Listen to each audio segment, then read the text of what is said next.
Hello and welcome to this collaboration between FilterCopy and NeetPrep.com. I have great pleasure in welcoming Kapil Gupta, a man who wears several hats, an IIT Delhi alumni from the batch of 2001 and subsequently having worked in many places across the globe. We, during the course of this very brief conversation, because we do not want to have a very long conversation and kind of cut into the preparation time for all the NEET students. So we'd keep it this short, but this is an important conversation to have, Kapil, because we are going to talk about essentially the three major concerns as far as the NEET aspirants are concerned. So Kapil, as we were discussing before we started this recording, a major concern, and you would know this better, why is it that the National Testing Agency, the NTA, that conducts both the NEET and the JEE, is so reluctant not to have multiple papers for NEET like the way it does for JEE, where it happens over 6 days. So therefore, it manages to bring down the number of aspirants on any given day, less crowding around examination centers. Why is it so insistent that NEET has to be a single day examination across the country, in fact, in countries outside India also? Sudhir, frankly, it confounds me. I've not been able to figure this out. There have been multiple representations in which NTA has said that we are going to conduct NEET only this way.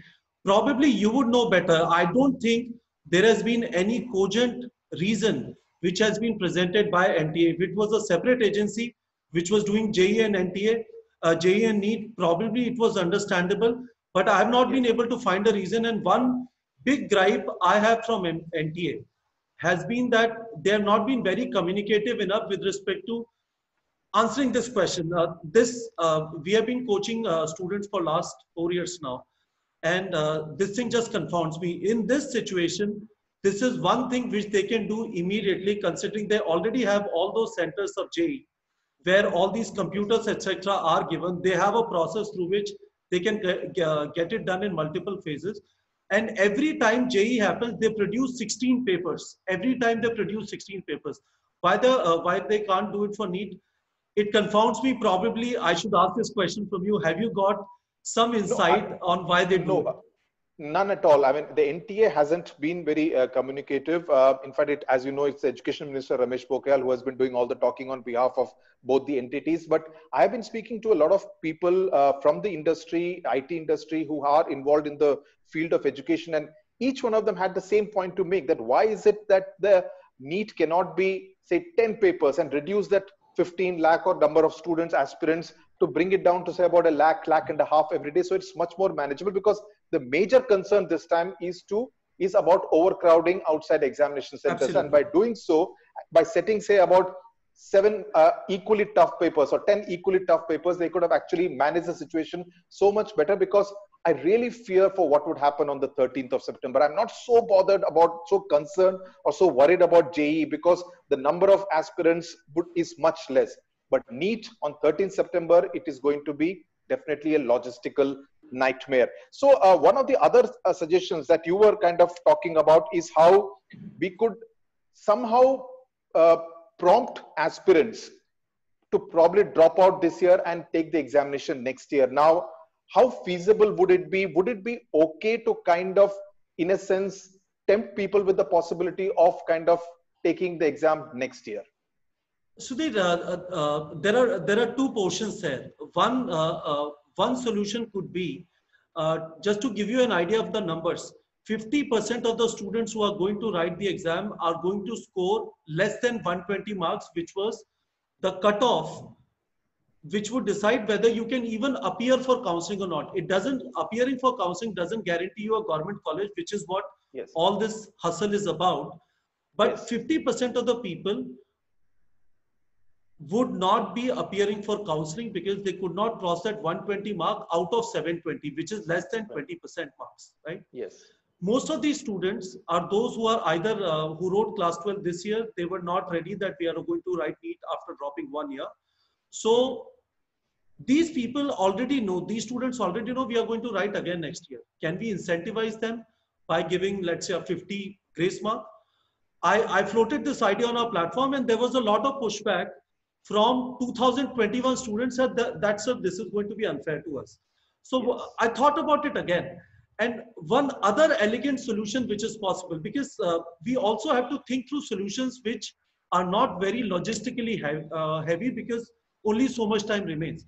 So to give you an idea about what is the possibility, what happens in NEET after even NEET has come over, 85% of the seats in any government college are reserved for residents of that state.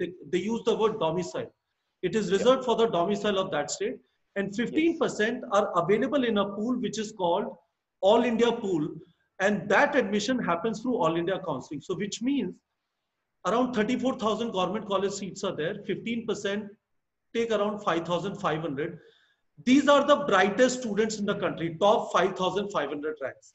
So one solution that could be possible is NEET exam on 13 is only for this all India seats, through which those 15% seats that are available in a Maulana Azad, in a Vardhaman, in a KGMU, all of these come through the exam on the 13th. And assumption is only those students will appear for this exam where they are confident of coming in top 5,000, 10,000 out of 16 lakh aspirants. The remaining students, someone from Bihar, someone from Karnataka, someone from Maharashtra, who already knows I'm not there, but I have a chance into getting into a government college, he might opt out and he might say, I will only appear for the state seats. And states are given the flexibility, they are given a timeline. You know what? We want the session absolutely start on 15 December, come back a month, finish all your procedure by 15 November and conduct the exam by 31st October so that you are able to start the session on 15 and you have the flexibility when you do it. You want to do it over 2 days, 3 days, 5 days, single day, but at least now we have reduced this problem of how do we manage this logistic of 16 lakhs, and this seems something which only requires agreement that yes, mentally this can be done. NTA can provide all the back-end support with respect to preparing the papers, whatever centers are there.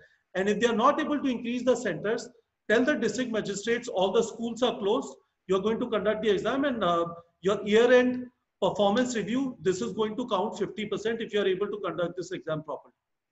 But correct me if I'm wrong, Kapil. I mean, the whole idea of NEET was to have this all India examination so that you kind of cut through this kind of, discrepancy, state level, all India level. Sure. So wouldn't this kind of go against the basic idea of NEET?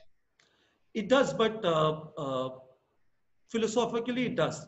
I would not say no to what you're saying, but this is a 1-year arrangement. And some innovative solutions are required because this whole argument of life versus career, on the one side, government has taken a very rigid stand. On the other side, the opposition parties are making a lot of noise, but none is coming with a solution which is feasible. I think we live in a free country. This is a democracy. We have the right to raise problems, but we also have the right to present feasible solutions. And this is something, let this be an exception here. We are doing exception all over the place. Who would have thought there would be no domestic flights? Who would have thought there would be so many days of lockdown? It was absolutely bordering of blasphemy. But we have gone through all of this because we are in this very, very difficult situation. So I think it is feasible, and I don't think it fundamentally alters the structure of NEET. Right. The other third point, the final point that we wanted to discuss was about how both the Medical Council of India and the NTA have been absolutely obstinate about the fact that they would not conduct any of the examinations outside India, which to my mind was being very unfair to many of the students, especially those 4,000 odd aspirants who live in the Gulf countries, because all they wanted was, don't put us through this whole trauma of getting to India through this Vande Bharat flights, undergoing a quarantine period, first in India for 14 days, then another 14 days once they go back to their home, to the country where they live in right now. But neither the NTA nor the MCI agreed to that. Now you have, I'm receiving comments, mails from people saying that they don't have the flights on time, which will give them a clear 14-day quarantine period in India. So by the time the 13th of September arrives, they would have finished only 10 days or 11 days of quarantine period. And whether they can actually forego the remaining 2 to 3 days of quarantine period. What do you think can possibly happen in this kind of a situation?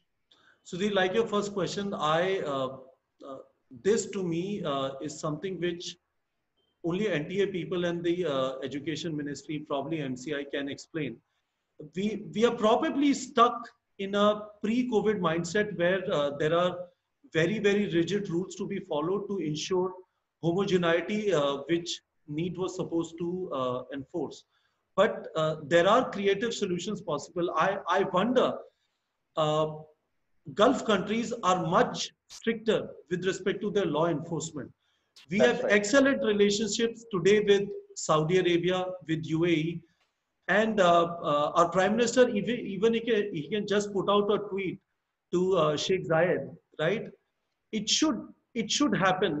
Let the ambassadors be responsible for exams in these 5 6 Gulf countries which are there, and it should get.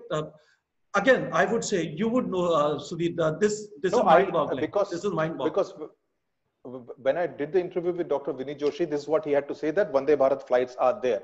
Now the whole point is getting a seat on the Vande Bharat flight, then for a parent to accompany every aspirant who's going to fly into India, and then to kind of manage the logistics of traveling to the exam center Correct. out here in India with all the restrictions on the ground.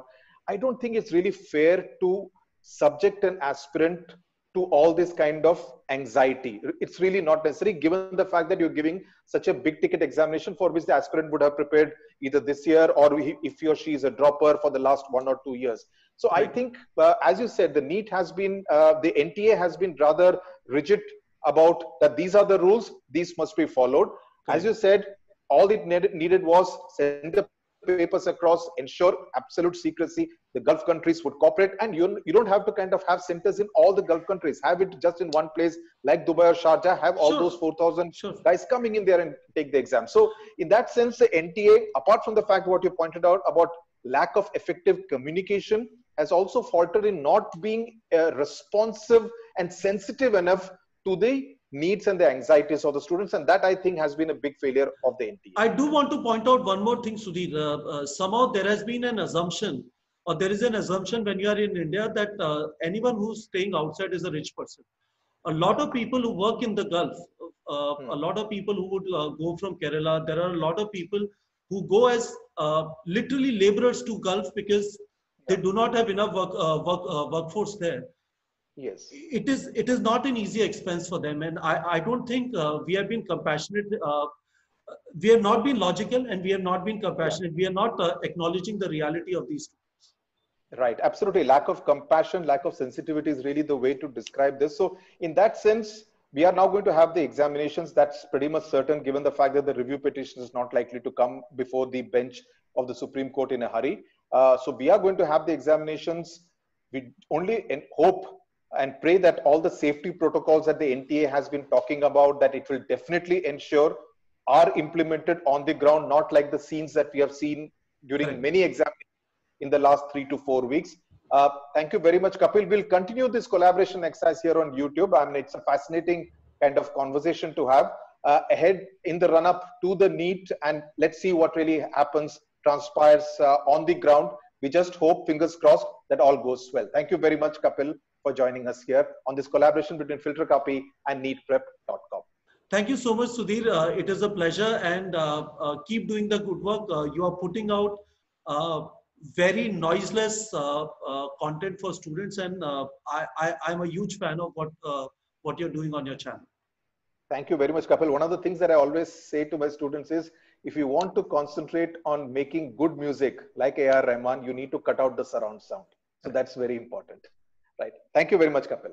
Bye bye.